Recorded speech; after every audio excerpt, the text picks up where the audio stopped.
Good evening, everyone. My name is Ian Lawrence, and today I'm going to talk to you about the time that my dad, brother, and I went fishing on the Rogue River in our hometown of Jacksonville, Oregon, and it took a life-threatening turn rather quickly. So, about a year ago today, my dad, brother, and I went out to our local Rogue River to target trout and steelhead species.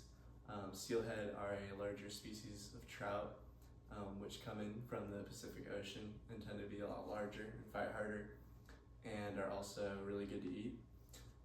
So the morning started out just like any other. We had recently just gained access to a private part of the river. It was in a very remote area, probably about 10 miles off any public access.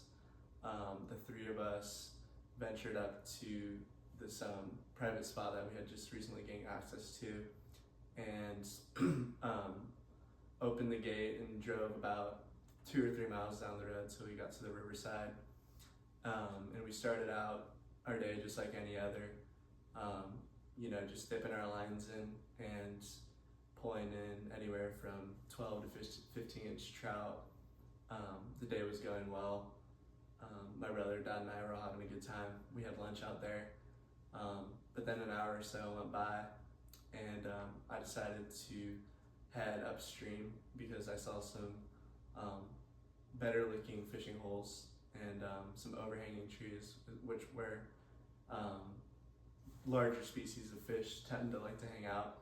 So I went up alone. I told my dad and my brother that I was going to go up there, and they said they were going to stay put. So I went up alone, and I put on my waders and my boots so I'd stay dry, and started trekking up the river. Typically when you're hiking up the side of the river, there's a rocky bay, and to me it felt like any other river that I've been on. Very easy to walk and shallow.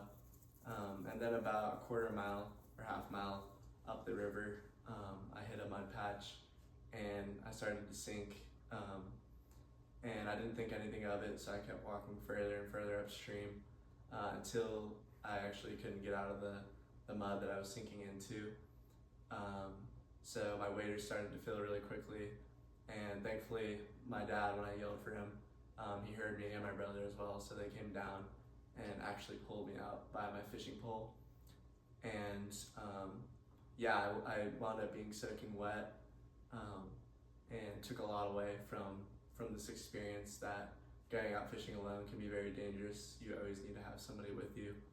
And I just thank God that my brother and my dad were there, because this just goes to show how Mother Nature can take a turn anytime it wants. And fishing on the river, even though it can be a pleasant thing to start out, can take a turn for the worse. So I just hope this goes to show for anyone that's on the river or on a lake that you always need to have a companion or be wearing a life vest. So thank you guys very much for coming to listen to my speech. I appreciate it.